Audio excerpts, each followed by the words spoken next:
All right, ma'am. Are you Devon Atkins? And Miss Atkins is on probation for the third-degree felony offense of injury to an elderly person. Whoa, pause right there. Injury to an elderly person? That's a serious third-degree felony in Texas. We're talking potential 2 to 10 years in prison if probation fails. So from the jump, Devon's walking a legal tightrope. You can already feel the judge setting the stage for a reckoning. Started at May 23rd of 2022. There was a motion to adjudicate probation filed.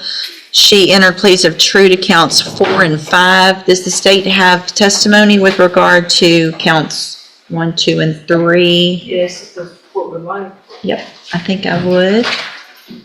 Down that call, Ms. Shakita Cole. Yes, ma'am. Good morning, Ms. Cole. Would you please raise your right hand? Do you swear or affirm the testimony you're going to give in this hearing will be the truth, the whole truth, and nothing but the truth, so help you God? Thank you. Ms. Cole, would you please state your full name for the record? Shakita Cole. How are you employed? I'm employed at Jackson County Adult Probation. And as an adult probation officer, is it your responsibility to supervise an individual on this court's probation by the name of Devon Atkins? Yes. Do you see Ms. Atkins in the courtroom here today? Yes. Can you point to her identifier? Right here in the blue jumpsuit. Your amended record reflect Ms. Cole has identified your probationer, Devon Atkins. Record will so reflect. And Ms. Printing. Cole, as with every probationer, when they are placed on the court's probation, are they given the rules and restrictions placed upon them and what they're supposed to do to follow the court order? Yes. And each one of those in detail is gone over with them so that they understand everything that they're required to do. Correct? Yes. Was Ms. Atkins so advised? Yes. At her intake? She was advised at her intake and at a TTM at the Milton Center in person. Okay, and describe for the court what a TTM is. A treatment team meeting. Okay, so in your opinion, Ms. Cole, as her probation officer, was Ms. Atkins fully apprised and aware of what she was required to do on probation? Yes. And were in fact a majority of those things intended to help her? Yes. Was she advised that she was to report to the Community Supervision Department when directed by yourself and the court? Yes. And did Ms. Atkins, based on your review of the file, fail to do that on multiple dates, including but most likely not limited to November 4th of 2024, November 19th of 24, and was that in violation of her probation order? Yes. And there it is. Missed check-ins, no-shows, and radio silence. The holy trinity of probation violations. When you're on probation, your life basically belongs to the court. Every missed report, every ignored call, it's like another strike against your freedom. Think of it as probation Jenga. Pull one wrong block, and the whole thing collapses. Did you address that with her and inform her it is important to report if you have something coming up, you need to let me know? Yes. And did she do that? No. Was Ms. Atkins, as a condition of said probation, ordered to perform community supervision hours? Yes. And to report those to you? Yes. Obviously, if you do not know that she has completed them, even if she has, is that a violation of her probation? Yes. To your knowledge, based on your review of her file and your supervision of her, did she either complete the hours or immediately report to you? Sorry, I'm reading that. No wonder everyone's looking at me. I was about to say, I know, I was about to, Community service. Well, that is in fact a condition of probation, right? Right. Is it also a condition of probation that she is to report to you as her address and so that you know where she is at all times? Yes. And if she does not do that, is it impossible for you to locate her? That is And correct. did she in fact immediately report to you her current address? No, she did not. Anything else? I know you and I have had a lengthy discussion about her that you feel would be appropriate for the court to know in conjunction with your testimony and your updated PSI. The main thing is her mental health. She refuses to address that. We've made appointments for her with Spindletop and she didn't attend the appointments. She's 100% when she was out unmedicated. So that kind of interfered with her completing her services. And she maintained contact with the victim in the case. So that part, her grandmother was trying to be there for her because of the mental health difficulties. And Now this part is heartbreaking. You can see the real conflict, mental health versus accountability. The officer isn't painting Devon as evil, just untreated. And in the legal system, that often makes things worse. Courts try to offer help, but if the person refuses, the system turns cold fast. What do you think? Should untreated mental illness ever excuse probation failure? That's the main thing that we were trying to get her to address. Okay. Can I address anything? In a minute. Mr. Lewis, do you have any questions? Hold on, ma'am. You're going to get an opportunity, okay? Mr. Lewis, do you have any questions of Ms. Cole? Just briefly, during your supervision of Ms. Atkins, were you able to supervise her at points when she was on her medication and not on her medication? The entire time she has not been on her medication. So she's been unmedicated this entire time? Yes, sir. Your supervision? Okay. Anything else? Nothing else. All right. Thank you, Ms. Cole. Any other witnesses with regard to the allegations? Based on the testimony, Unless I may ask, Ms. Cole, Judge, Yeah. and you stated that earlier, Miss Evelyn Thibodeau, I believe that is her grandmother, correct? Yeah, she's back away. hold on, ma'am. At some point in time in November of 2024, was Miss Atkins violating the condition the court had imposed that she not to have contact with Miss Thibodeau for Miss Thibodeau's safety? Yes. Thank you, Judge. Any questions about that? About No. the count, that's count 8 with the Right. contact? Okay. Then, at this time, based on the testimony, I am going to find count 1, 2, 3, 6, 7, and 8 true. Again, there were pleas of true to counts 4 and 5 previously. I've received an updated pre-sentence report. Has everyone had an opportunity to review that report? Yes, ma'am, Judge. Any additions or corrections to that report? No, from the bench, Judge. Nothing from the state, Your Honor, unless Ms. Cole has something to add. Do you have anything to add that's not already in your report? No. So the main thing I want to make sure, Ms. Cole, I have a notation here to ask is, you guys were aware of mental health issues and had opportunities for Ms. Atkins to participate in mental health services. Is that correct? I made the appointments myself. Okay. All right. Argument, Mr. Lewis? Well, Judge, I think definitely from the updated PSI we have, as well as I think there was some issues from the jail. If you look at those issues and activity, I think that goes directly to her mental health state.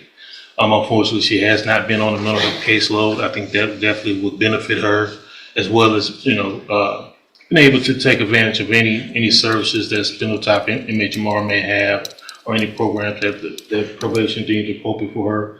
I have had conversations with her, and many meaningful conversations with her, where she has addressed to me her desire to take advantage of those activities if those available to me. She did understand that she had the safety opportunity. It didn't go well, but I don't think the mental health issues were addressed, mainly just substance abuse at that point. I think if we can get a handle on that, or get some work done with her to address the mental health issues, I think she'll do a lot better in this situation and be able to complete this assessment. I mean, it's hard when Hold on. someone's not taking patients. Well, it sounds like you had appointments that you missed that Ms. Cole made for you. Did she go to regular Safe P or special? Hold on. Special needs. So she's already been to special needs Okay. Safe P. So that was a whole 6 months plus aftercare of drug and mental health help. So Ms. Atkins, the problem is you're being given all the opportunities. Yeah, but like I said, I don't know if I told you, I had an appointment in Port Arthur because I cannot get into Bowman. They're not taking new patients. So you had an appointment that Ms. Cole set for you, at least one, how many? Yeah, but it's not for medicine. It's for psycho. I'm not a psycho. I don't have those problems. I mean, some people do that. I don't know. Well, you obviously, we don't know what you need because you won't even go do the evaluation. That it sounds like you haven't been on medication that would be, what? Evaluation where? At Spindletop. That's what I'm telling you. That's not, I don't have that. I'm not a psychopath. That line, "I'm not a psycho," you can almost feel the tension spike in the room. It's classic courtroom irony. The very program meant to help her stabilize is now seen as an insult. The judge's patience? hanging by a thread. This is the moment where compassion starts turning into frustration, both sides speaking different emotional languages. It's psychopath. Nobody's saying you're a psychopath, but you have. It's called past program. I'm not a psychopath. That's not what it's called, and that's not the reason it's called that. Okay, if you had gone to your appointment and talked to them, then you would know what that was for, and you would know that it was meant to help you so that you could get on medication, stabilize, and not have the issues that you've been having. I'm going to find that you previously entered your. I'm sorry, Ms. Malfino, did you have anything to add?